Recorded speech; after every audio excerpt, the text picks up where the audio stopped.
Political party کو کسی پہ تشدد کرنا، پولیٹیکل پارٹی کا کسی کو اغوا کر لینا، کسی پہ بلا وجہ کیس کر دینا، یہ اس کو اپنی جوری میں ڈالنا نہیں چاہیے۔ پیپلز پارٹی کا ریکارڈ بہتر تھا، اس کا ریکارڈ مسلم لیگ نون کا تو کبھی بھی ریکارڈ اچھا نہیں تھا، فریڈم آف ایکسپریشن کے حوالے سے، جمہوری قدروں کے حوالے سے پیپلز پارٹی کا ریکارڈ بہتر تھا۔ اور زرداری صاحب شاید آج بھی تھوڑے سے خاموش ہیں، یہ آپ کہہ لیں قادر مندوحیل ایسے بلا وجہ اچھل رہے ہیں، مناسب نہیں ہے، ان کو بھی پارٹی کا جو ریکارڈ ہے اس کو مینٹین کرنا چاہیے۔ تو نواز شریف کا ریکارڈ ہمیشہ سے گندا تھا، لیکن آج میں سمجھتے شاید نواز شریف بھی نہ چاہتے ہوں، شہباز شریف زیادہ کمزور آدمی ہیں، انہیں لایا گیا ہے، وہ لا کے کسی ایک بندے کی، اس ملک میں دیکھیں، اس ملک میں تو آپ کہہ لیں سارا ملک تو لٹکا ہوا ہے کہ کسی ایک آدمی اپوائنٹمنٹ پہ لٹکا ہوا ہے۔ بھائی اس طرح تو نہیں ملک ہوتے، بھائی ملک اس طرح تو نہیں چلتے، یہ ملک اس طرح تو نہیں چلتے، ملک اس طرح کے ہونے نہیں چاہیے۔ اس طرح کے ملکوں نے کبھی ترقی کی ہے؟ اس خطے میں سب سے پیچھے رہنے والا ملک جو ہے برما، وہ جول آف دا کراؤن تھا ملکہ برطانیہ کا، سب سے بہتر زمین اس ایشیا میں، سب سے زرخیز زمین اس کی تھی، آج سب سے پیچھے ہے۔ وجہ کیا ہے؟ وہی چیز یہاں پہ ہو رہی ہے۔ میں سمجھتا ہوں مجھے ثناء اللہ کو، عمران ثناء اللہ کو، قادر مندوحیل کو، صدیق الفاروق کو بیٹھ کے یہ ایفرٹ کرنے چاہیے کہ ہم یہاں جمہوریت کو لے کے آئیں، ہم یہاں کسی کے کیے ہوئے جرم جو ہیں، کسی کے شغل، جمشید اقبال چیمہ صاحب، اسی اہم نقطے کو میں صدیق الفاروق صاحب کے سامنے رکھوں گا۔ صدیق الفاروق صاحب، جیسے کہ چیمہ صاحب نے بھی کہا کہ سب کو مل کر یہ کوشش کرنی چاہیے کہ جمہوریت پنپے، جمہوریت بڑھے، لوگوں کے حقوق ہوں، لیکن یہاں پر آپ ایک کے بعد ایک کیس کری جا رہے ہیں، پھر بات کرتے ہیں کہ عمران خان صاحب کو گرفتار بھی کر لیں گے، اس سب سے کیا ملے گا آپ کو سر؟ بسم اللہ الرحمن الرحیم، بہت شکریہ۔ دیکھیے، ہمیں یہ تانے وہ دے یا ہمیں یہ مشورہ وہ دے، اگر ہم نے جس وقت ہم اپوزیشن میں تھے 2018 کے الیکشنوں کے بعد، اور بادل ناخواستہ احتجاجاً ان انتخابات کو تسلیم کر لیا، ہم نے آفر نہ کی ہو، یہاں تک کہ بلاول بھٹو زرداری نے تو قدم بڑھاؤ عمران خان ہم تمہارے ساتھ، ہم نے ٹی ایل پی کے دھرنے پہ ان کا ساتھ نہ دیا ہو، انہوں نے تو نہیں دیا تھا، تو ہمارے خلاف تھے نا، ہم نے ان کا ساتھ نہ دیا ہو، دیا ساتھ، ہم نے کورونا پہ ساتھ نہ دیا ہو، عمران خان ہی تقریر کر کے وہاں سے چلے گئے کہ نہیں میرا اور ضروری کام ہے کسی سے، ہم نے انہیں بار بار یہ نہ کہا کہ بیٹھیں، آئین میں جو ترامیم الیکشن کے حوالے سے کرنی ہے، جو نیب کے حوالے سے کرنی ہے، جو کرنی ہے بیٹھیں، وہ کوئی تھوڑا سا ابتدائی کام ہو، عمران خان نے کہا میں تو بیٹھتا نہیں ہوں، ساتھ بیٹھوں گا نہیں۔ تو پہلے یہ دیکھیں کہ رویہ، جمہوریت میں تو ڈائلاگ ہوتا ہے، جمہوریت میں تو اپوزیشن اور ٹریجری بینچز اور حکومت جو ہے وہ ایک گاڑی کے دو پہیے ہوتے ہیں، اگر عمران خان کا رویہ جمہوری رہا ہو تو آج یہ ہمیں تانا دے۔ اگر لیکن صدیق الفاروق صاحب، اسی جمہوریت میں جعلی کیسز تو نہیں بنتے، اب آپ بتائیں دہشت گردی کا کیس بنتا ہے؟ میں اس کا جواب دیتا ہوں۔ اب آپ فرما رہے ہیں جعلی کیسز، پہلے تو میں اس کیس کا یہ آپ سے عرض کروں، پہلی بات تو یہ ہے کہ آج اسلام آباد ہائی کورٹ پوری کی پوری کورٹ کے تمام ججز بیٹھے ہیں اور عمران خان کی ایڈمنسٹریشن اور جوڈیشری کو دھمکیوں کا نوٹس لیا ہے، اور کل انہوں نے بلا لیا ہے۔ عمران خان صاحب اس سے پہلے بھی یہ کہہ چکے ہیں کہ اوے آئی جی میں تمہیں اپنے ہاتھوں سے پھانسی دوں گا۔ عمران خان صاحب کے چیف آف سٹاف نے جو کچھ کہا ہے وہ اب سامنے رکھا ہے۔ اب یہ مقدمہ مسلم لیگ نون نے سیاسی نہیں قائم کیا، یہ مقدمہ جنہوں نے قائم کیا ہے وہ قانون کے مطابق قائم کیا، اور یہ یاد رکھیں کہ جمہوریت، آئین کسی کو قانون ہاتھ میں لینے کی اجازت نہیں دیتے۔ آپ اگر یہ کہیں کہ سپاہی سے لے کے بریگیڈیئر تک تو ہمارے لوگ ہیں، اور ان کو کہیں کہ آپ نے اپنے سینئرز کا حکم نہیں ماننا، اس کا مطلب ہے آپ فوج میں بغاوت کروا رہے ہیں۔ تو صدیق الفاروق صاحب، یہ کیا بات یہ طے ہو چکی ہے کہ عمران خان صاحب کی گرفتاری ہونی ہے؟ اطلاعات یہ بھی ہے کہ وزارت داخلہ نے وزیر اعظم سے اجازت بھی مانگ لی ہے اس کی۔ اب پہلی بات تو یہ ہے کہ میں نے گرفتار نہیں کرنا، اب اگر مقدمہ درج ہے اس میں انہیں پیش کرنے کی ہائی کورٹ نے ان کی غیر حاضری میں، یعنی نواز شریف کی غیر حاضری میں نہیں دی، اپنا آصف زرداری صاحب کی غیر حاضری میں یہ ضمانت پروٹیکٹیو بیل نہیں دی، ان کی غیر حاضری میں پروٹیکٹیو بیل دی ہے، تو وہ 3 دن میں انہوں نے کہا ہے کہ عدالت میں پیش ہوں۔ تو اس وقت تو معاملہ یوں سمجھے کہ اسلام آباد ہائی کورٹ کے براہ راست جو ہے وہ نگرانی میں ہو رہا ہے۔ جی تو اگر تو یہ صرف پولیس نے اٹھا کے گرفتار کر کے بند کر دیا ہو پھر تو بات ہے. یہاں تو ریمانڈ بھی ایک ایک دن کا لینے کے لیے آپ دیکھیں کہ ہمیں عدالت کے پاس جانا پڑ رہا ہے. تو اس لیے یہ اتنی الزام لگا دینا جو ہے خواہ مخواہ کا الزام. یار ٹھوس دلائل تو دیں نا. اگر آپ کے پاس ٹھوس دلائل نہیں ہیں تو پھر اس طرح نہ کریں. اور چیمہ صاحب دیکھیں, چیمہ صاحب پڑھے لکھے آدمی ہیں, پڑھاتے رہے ہیں, اور ویسے بھی مطلب ہے گفتگو بھی مناسب اچھی کرتے ہیں. تو انہیں جب یہ بات کرتے ہیں تو میں یہ کہوں گا کہ میرے بھائی آپ گفتگو کرتے ہوئے دلائل دیں, حقائق سامنے سر. رکھیں. لیکن صدیق الفاروق صاحب, جمشید اقبال چیمہ صاحب کے بارے میں آپ نے بڑے اچھے ورڈز یوز کیے ہیں, لیکن انہوں نے یہ کہا ہے کہ مسلم لیگ نون کا ریکارڈ کوئی اتنا اچھا نہیں ہے. پیپلز پارٹی کو پھر کچھ نمبر دے دیا انہوں نے آج. وہ تو وہ جی ان کی اپنی ان کی مرضی ہے نا, وہ جس کو نمبر دیں نہ دیں, کیونکہ ممتحن وہ ہیں. جب میرے پاس ان کا پرچہ آیا تو میں نے حقائق آپ کے سامنے رکھ دیے کہ لیجئے یہ حقائق ہیں, یہ عمران خان کا عمل ہے, اس کے جواب میں آپ بتائیں. عمران خان صاحب نے پورے الیکشنوں کو کہہ دیا. عمران خان صاحب نے 35 پنچروں کی بات کی. عمران خان صاحب نے کیا کیا نہیں کہا, ہر بات پہ یو ٹرن لیا. تو کیا میں یہ غلط کہہ رہا ہوں؟ اگر میں غلط کہہ رہا ہوں تو آپ کہیں صدیق الفاروق صاحب مسلم لیگ نون کا ریکارڈ غلط ہے, خراب ہے.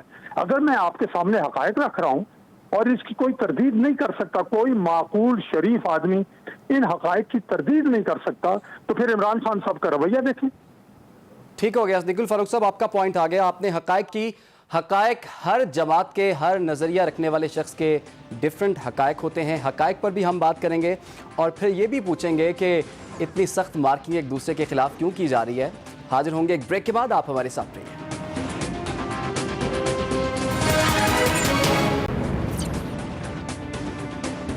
Welcome back. گفتگو کے سلسلے کو آگے بڑھائیں گے. قادر خان مندوخیل صاحب, آپ سے کچھ دیر پہلے صدیق الفاروق صاحب نے ذکر کیا تھا کہ غیر حاضری میں پروٹیکٹیو بیل ہو گئی عمران خان صاحب کی, تو اس پر کافی اعتراض بھی سامنے آ رہا ہے دیگر جماعتوں کی جانب سے, اور کہا جا رہا ہے کہ غیر حاضری پہ ہمیں تو ایسی بیل نہیں ملی. آپ قانون کو سمجھتے ہیں, اس پر کیا آپ کا کیا ٹیک ہے سر؟ دیکھیں, میں پارٹی کے ورکر کے ساتھ ساتھ ایک قانون کے طالب علم ہوں.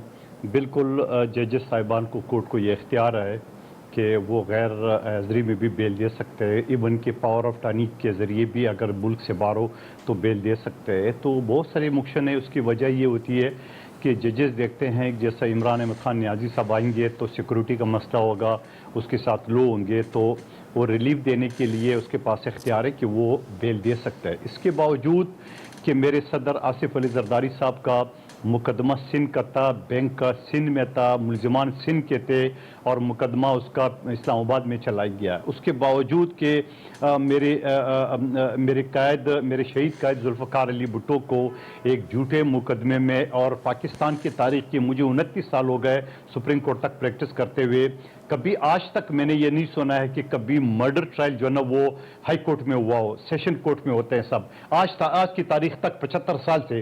مگر میرے شہید قائد کا کیس جو ہے نا ڈائریکٹ ہائی کورٹ میں چلایا گیا, اور پری پلان منصوبے کے تحت ان کو ہم سے الگ کر دیا پھانسی کی سزا دے کے. تو ان سب چیزوں کے باوجود میں یہ کہوں گا کہ ججز کے پاس اختیار ہے کہ وہ کر دے. لیکن بات یہ ہے کیا ہو گیا, آپ کو پتہ ہے کہ عمران احمد خان نیازی صاحب نے جس خاتون جج صاحبہ کے خلاف جو باتیں کی ہے, جس کی توہین کی ہے, اور صبح ان کی وکیل پہنچے تھے سیشن کورٹ میں ضمانت کے لیے, تو پتہ چلا کہ وہی جج صاحبہ جو نا وہ قائم مقام, کیونکہ وہ ایڈیشنل ہے, سیشن جج صاحب نہیں ہوگا تو قائم مقام چارج اس کے پاس تھا, تو وہاں سے یہ باغے ہائی کورٹ چلے گئے. اور میرے حساب سے میں پھر یہ کہوں گا اس کے ساتھ ساتھ کہ ہائی کورٹ کا وہ کیس تھا ہی نہیں ہے, مگر ہائی کورٹ نے سن لیے, اس کو پروٹیکٹیو بیل دیتی ہے. ایک بات یاد رکھنا, ہائی کورٹ پروٹیکٹیو بیل دے سکتی ہے, مگر ہائی کورٹ جو نا وہ انٹیریم بیل نہیں دے سکتی تھی. اسی وجہ سے ہائی کورٹ نے اس کو 3 دن کا پروٹیکٹیو بیل دے کے واپس اسی خاتون جج صاحبہ کے پاس جس کے ایف آئی آر اس کی کٹی ہے اسی کے پاس بھیجے. اگر وہ سیشن جج صاحب آ جائے تو یقیناً جج صاحب دوسرا ہوگا. تو پروٹیکٹیو بیل کا مطلب یہ نہیں ہے کہ اس کو کوئی ریلیف مل گئی. ریلیف یہ مل گئی ہے کہ وہاں جب سیشن کورٹ میں جائے گا یہ عمران احمد خان صاحب تو اس کو کوئی ارسٹ کرے گا, لیکن وہاں بھی جج صاحب کا مرضی ہے کہ وہ انٹیریم بیل دے یا پھر کنفرمیشن بھی اس کی کینسل کرے. یہ بات کی بات ہے. لیکن سوال یہ ہے کیا ہو گیا. میں تو آپ کے توسط سے جمشید چیمہ صاحب سے سوال کروں گا, کیا ہو گیا. میرے قائد کو جھوٹے مقدمے میں پھانسی چڑھا دی ہے, بی بی شہید کو دہشت گردوں نے ہم سے الگ کر دی ہے, 2 مرتبہ ہماری حکومت ختم کر دی ہے, نواز شریف صاحب کی 2 مرتبہ حکومت ختم کی ہے, نائل کر دی ہے, اس کو اقامہ اور پتہ نہیں کیا کیا اس میں اس کو نائل کر دی ہے. کم بیک کر دیے, واپس آ گئے, آج اس کا بھائی پرائم منسٹر پاکستان کا ہے. تو اگر تحریک انصاف والی یہ کہتے ہیں یا عمران نیازی صاحب یہ کہتے تھے کہ میں پاکستان آیا ہوں صرف پاکستانی عوام کی خاطر, تو کرسی چھین گئی. ایسا لگ رہا ہے کہ جسم کا ٹکڑا ہی الگ ہو گیا ان سے. بھائی آپ محنت کریں, واپس کم ٹھیک ہے, دیکھو. سوال پوچھ لیتے لیکن ہیں اگر آپ جمشید کا اقبال یہ چیمہ خیال ہے صاحب کہ سے. میں اداروں کو آپ نے ڈرا دوں گا, نقطہ اٹھایا. آپ کا چیمہ یہ صاحب خیال ہے کہ میں اداروں کو چڑھا دوں گا, میں ڈرا دوں گا, ایسا نہیں ہونے والا ہے. ٹھیک ہو گیا. چیمہ صاحب آپ کے بارے میں یہی چیزیں کہی جا رہی ہیں پاکستان تحریک انصاف کے بارے میں کہ نہ کسی عدالت کو مان رہے ہیں, عدالت میں پیش نہیں ہوتے, الیکشن کمیشن کی جورسڈکشن کو نہیں مانتے, ایف آئی اے کی تحقیقات میں تعاون نہیں کرتے. تو پاکستان تحریک انصاف اگر یہ کرے گی تو پھر آپ سمجھتے ہیں کہ واقعی پھر یہ انصاف کا نظام یہاں پر قائم ہو سکتا ہے؟ دیکھیں کوشچن یہ ہے کہ جو بات آج قادر مندوخیل کر رہے ہیں ذوالفقار علی بھٹو صاحب کے بارے میں, بینظیر بھٹو صاحبہ کے بارے میں, ان کے بچوں کے بارے میں, یا آپ کے اقامے کی نااہلی کے بارے میں بات کر رہے ہیں, میں سمجھتا ہوں کہ یہ باتیں انہیں پتہ ہے کہ کس نے کیا تھا. ذوالفقار علی بھٹو صاحب کو کس کے حکم پہ پھانسی دی گئی تھی؟ وہ عدالتی پھانسی تو نہیں تھی. اچھا, وہ آپ کا جسٹس نسیم حسن شاہ نے کیا کہا, یہ تاریخ کا حصہ ہے. ٹھیک ہے, آج مسلم لیگ نون بھی کہتی ہے کہ عدالتی مرڈر تھا, ہم بھی کہتے ہیں, یہ بھی کہتے ہیں. بے نظیر صاحبہ کا جو کچھ ہوا ساروں کو پتہ ہے. میں جسٹس اپنا قادر مندوخیل کے ساتھ ہوں. میرے اور قادر مندوخیل میں فرق یہ ہے کہ میں تھوڑی سی ڈرتے ڈرتے جرت کر رہا ہوں. میں کہہ رہا ہوں کہ مجھے پتہ ہے کس نے کیا ہے. میں قادر مندوخیل پہ اس کا الزام نہیں لگا رہا. قادر مندوخیل مجھ پہ نہ اس کا الزام لگائے. ادی پکڑی گئی, فیال تالپور, یہاں جتنے بھی تھوڑے ایب نارمل کیسز ہوئے ہیں, اغوا کے انداز میں لوگ گرفتار ہوئے, پکڑے گئے, پتہ نہیں چلا, بعد میں کچھ لوگوں پہ تشدد ہوا, زیادتی ہوئی, بعد میں کمپرومائز ہوا, یہ سارے حکومتیں, جمہوری حکومتیں نہیں کرتی. کوئی اور کرتا ہے, یہ نہیں ہونا چاہیے. ہمیں کھڑے ہونا چاہیے, اتنا حوصلہ ہونا چاہیے. اگر میری کوئی فائل نہیں ہے, اگر کوئی میرا آپ کہہ لیں کہ میری ویڈیو نہیں ہے, اگر کوئی کا سامنا نہیں کر رہے, عدالتوں سے بھاگ رہے ہیں, انویسٹیگیشن سے بھاگ رہے ہیں, یہ الزام آپ پہ لگ رہا ہے. پہلی سن لینا. دوسری بات اس میں یہ ہے کہ ہم بالکل دیکھیں, میں نے توہین عدالت بھگتی ہے الیکشن کمیشن کی. ٹھیک ہے, قادر مندوخیل بھی اس دن وافڈا کا کیس لڑ رہے تھے, میں اس دن بھگتنے گیا, تاریخ تھی میری. سو ہم دیکھ رہے ہیں کیا ہو رہا ہے یہاں پہ کوئی اگر سمجھتا ہے کہ 22.5 کروڑ لوگ بیوقوف ہیں تو کوئی دیوار کے پیچھے بیٹھا ہوا زیادہ عقل مند ہے. وہ نہ مجھ سے زیادہ پڑھا لکھا ہے, نہ مجھ سے زیادہ عقل مند ہے, نہ مجھ سے زیادہ کمپیٹنٹ ہے, نہ مجھ سے, اور وہ اگر سمجھتا ہے کہ وہ زیادہ دلیر ہیں, وہ نہیں ہے. ٹھیک ہے, اگر وہ سمجھتا ہے کہ وہ طاقتور زیادہ ہیں, ڈیفینیٹلی ہیں. طاقت کس کی ہے؟ عوام کی دی ہوئی طاقت ہے, ہم نے دی ہوئی طاقت ہے, اداروں کے پاس طاقت ہوتی ہے. سو میں سمجھتا ہوں کہ جس کے پاس طاقت ہے وہ اپنی طاقت کا استعمال اپنے عوام کے خلاف نہ کرے. وہ اس کو لا لیسنس کے لیے استعمال نہ کرے, وہ اس کو لا کی انفورسمنٹ کے لیے کرے.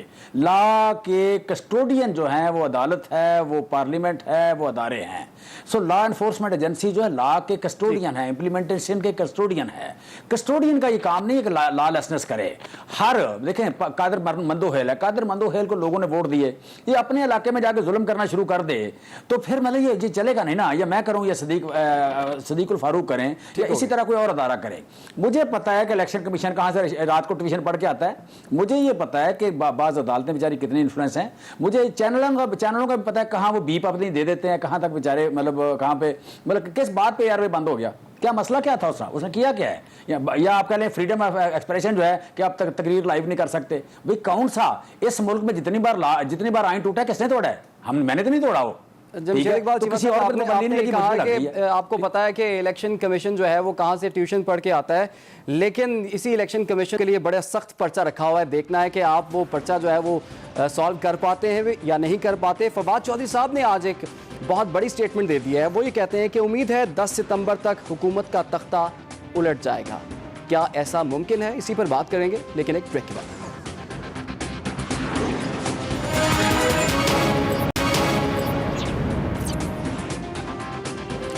گفتگو کے سلسلے کو آگے بڑھاتے ہیں. صدیق الفاروق صاحب, اب سے کچھ دیر پہلے ہم نے جب بات کی تھی کہ تو فواد چودھری صاحب کا یہ بیان ہم نے شیئر کیا تھا لوگوں سے کہ وہ یہ کہتے ہیں کہ 10 ستمبر تک حکومت کا تختہ جو ہے وہ الٹ جائے گا. اتنا شور مچایا ہوا ہے آپ لوگوں نے, آپ کو پتا ہے کہ آپ کا 10 ستمبر کے بعد آپ کی حکومت ہی نہیں ہے؟ جی پہلی بات تو یہ ہے کہ یہ دن کتنے رہ گئے ہیں, 8 اور 8 16 17 دن ہے نا جی, یہ بھی دیکھ لیں گے. لیکن یہ ان کا ٹریک ریکارڈ کیا ہے؟ پرویز اپنا شیخ رشید کی طرح ہر چند دن کے بعد ایک جھوٹ بولنا, ہوتا کچھ بھی نہیں ہے. پرویز اپنا شیخ رشید نے کہا تھا ڈالر اتنا اگر آ گیا تو میں استعفیٰ دے دوں گا اسمبلی سے. اسحاق ڈار صاحب نے کہا پھر اب کیا کرو گے؟ اچھا جی میں استعفیٰ. انہوں نے کہا نہیں مت دو استعفیٰ. یہ اس وقت سے لے کے آج تک یہ ایک روز نیا ڈرامہ کرتے ہیں. اسی طرح سے یہ وہی ہیں فواد چودھری صاحب سلیق الفاروق صاحب، جنہوں شیخ نے صاحب کا عمران آپ نے خان کے ذکر کیا ہے، لیے ان کا بیان بھی میں آپ سے شیئر کر لیتا ہوں. انہوں نے بھی یہی کہا ہے کہ عمران خان ستمبر میں ایک فائنل کال دیں گے اور ملک پورا جام کر دیں گے. پھر آپ لوگ کیا کریں گے اب؟ اچھا یہ اچھا وہ ان کو 25 مئی یاد دلا دیں. ان کو 25 مئی یاد دلا دیں، وہ ساتھ تھے اس دن. تو ایک اور 25 مئی بلکہ اس سے بھی برا ہوگا انشاءاللہ. میں صرف یہ عرض کرنا چاہ رہا تھا کہ میرے بھائی جمشید چیمہ صاحب نے کہا کہ یہ آقا کی گیم کھیل رہے ہیں.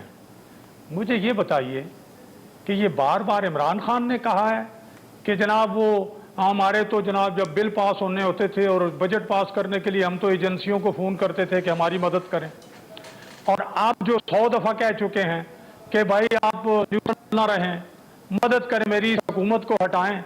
تو یہ آئین کی خلاف ورزی کی کال بار بار عمران خان صاحب دے رہے ہیں یا ہم دے رہے ہیں. اس پہ کیا کہیں گے؟